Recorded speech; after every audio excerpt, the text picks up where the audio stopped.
It's mid-October, and following the long Chuseok holiday, Koreans are back to their normal routines, be it at work, school, or home. It's also gotten busy in the K-pop scene, especially with a lot of girl group activities.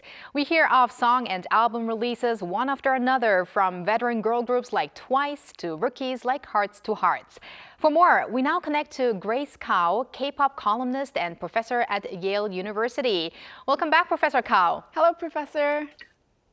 Hello, Soa and Bella. Very nice to see you all again. Happy to see you again. Now, Professor Kao, every year around this time in autumn, especially in the month of October, we see a lot of song or album releases in the K-pop world. Is there a reason for this? So I really think that actually groups have comebacks throughout the year because there are so many music shows that have material. But I do think fall is special because the songs in the fall is sort of full of sentimentality, melancholy, perhaps, and thinking about the past and so forth. So it comes after the summer, which is full of bubbly songs and so forth.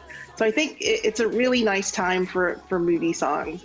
Mm-hmm. And probably also because, the year-end award ceremonies also come up in December, and then you would have to have songs released around autumn so that those new songs can also make it at the awards, Definitely. right? And Absolutely. we're especially seeing a lot of girl group musics. First, TWICE, who is celebrating its 10-year anniversary this year, actually released a special album last week on October 10th. What do you see of the significance of this album? So I think it's fantastic that the lead single, Me Plus You, is really a love song from TWICE to its fans, to Once, of course. It's a really sweet video with, again, feelings of nostalgia. They're moving into an apartment. But also there's, these flashbacks to scenes that are familiar to TWICE fans. Their debut song, like Ooh Ah, is featured, where they're all in a school bus and so forth. But of course, there are no zombies this time around. And the album also has solo songs from each of the members. So I think that, is very meaningful. There's exactly, one full single plus the 9 members, so you have 10 songs for the 10th anniversary. Right. I especially like that part of it because everyone has their own bias in a group, even though probably TWICE fans are groups of the whole group itself. It's great to see those individual characters in these solo songs as well. Now, Professor Kao, moving from veteran girl groups to rookie groups now, who haven't even celebrated their 1-year anniversary yet. For instance, Hearts to Hearts and Ejae, they either recently dropped a new album or are about to release a new album. So are there any differences when it comes to promotional methods or when it comes to the timing of release comparing the established groups and rookie groups?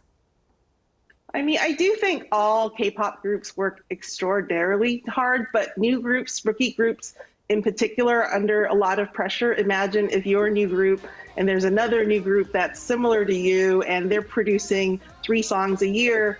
You don't want the fans to forget about you, and you certainly don't want to lose time to expose yourself to new potential fans. So there is this sort of one-upping thing that happens. I think it's pretty common now for a new group to have 2 or 3 comebacks, in a single year. I think also, though, the comebacks are shorter, so you are more likely to just have a single or have an EP, extended play, which has 3 to 5 songs. So instead of, it's not as if they're producing 3 full albums every year. Right. And now I also want to touch upon kind of like the middle group that's between veteran and rookies, and Mix. They actually dropped their first ever full-length album, but it's been actually 4 years since they made their debut. What do you think of this strategy of releasing first full-length album after years of a group debuting? Yeah, so I think, again, it's, fans, maybe this is because of TikTok and other things, that people have shorter attention spans. So, people like me, we remember buying complete albums with 10 songs or 11 songs and listening through them. But now, you watch the music shows, you see the one single, and then you might listen to 1 or 2 other songs. But I don't think the appetite is the same for full-length albums. So it does make sense to me that companies might want to do a teaser song and have a couple of EPs or singles before releasing a full album song, full album full of songs. So that does seem to make some sense to me.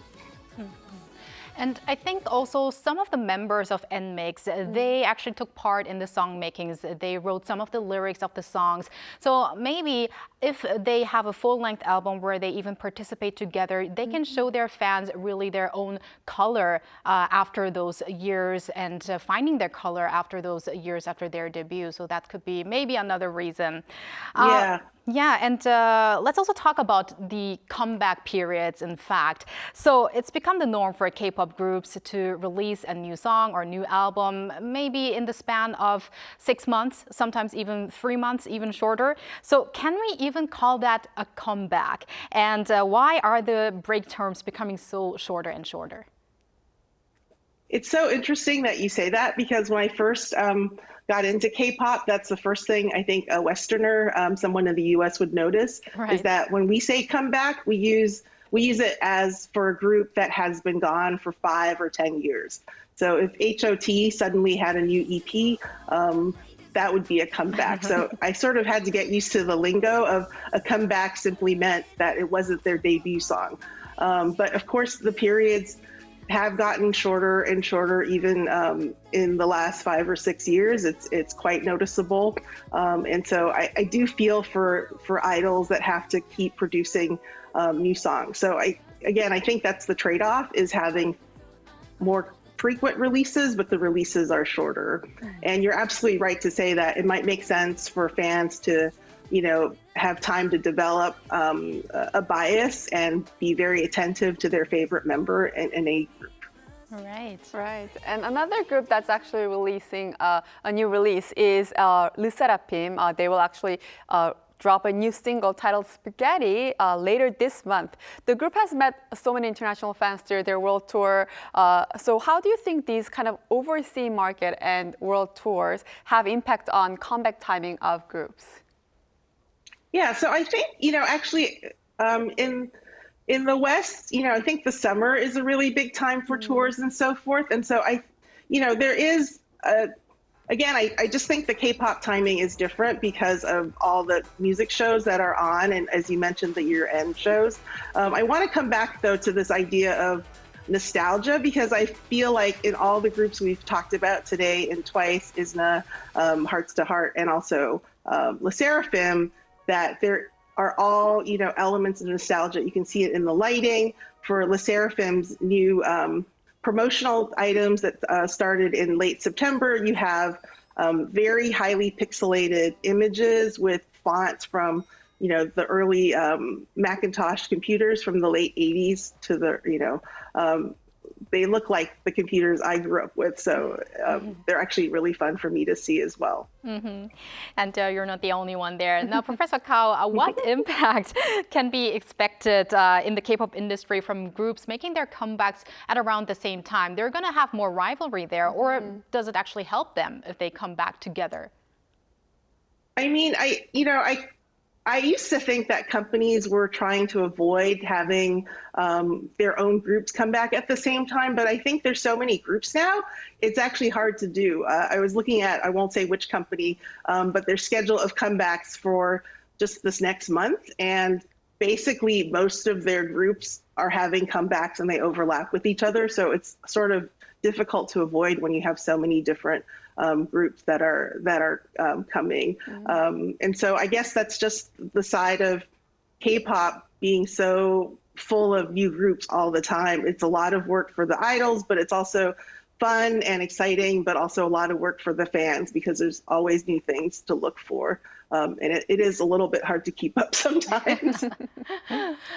Speaking of keeping up, I mean, probably many people are actually keeping up with this girl group coming back in the latter half of the year. If we do have a little more time to talk about Blackpink, Professor Kao, so that is a big group that many are waiting for. What are your expectations of this return or comeback? So interesting that you asked me that, because I was looking at the timing of different groups given the discussion today.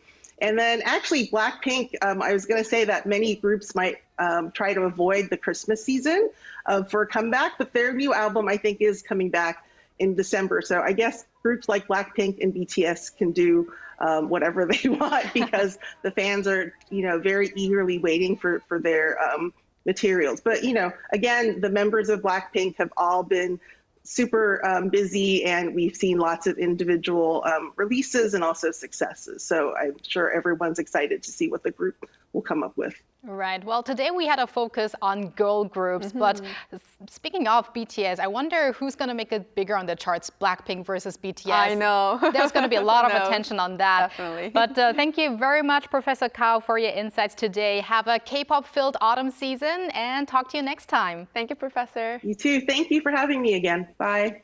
Bye-bye. And thank you, Bella. As always, we're going to have you back here tomorrow. Yes, I'll see you back tomorrow.